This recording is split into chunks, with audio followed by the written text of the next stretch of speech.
Hey you people, Pops here. Just a quick video, show you how I get the pits going in high humidity conditions, kind of like we have here in this lovely Wisconsin spring.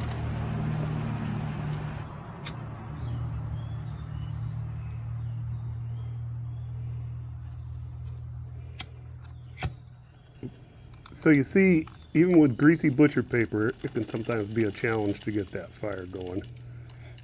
Dry wood as you can, greasy butcher paper, sometimes even paper towels with some vegetable oil on it helps out a lot in the damp conditions.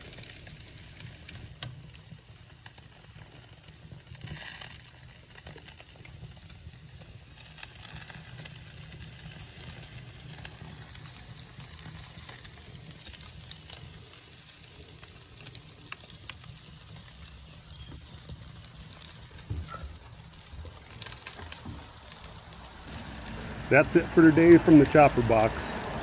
Peace be with you.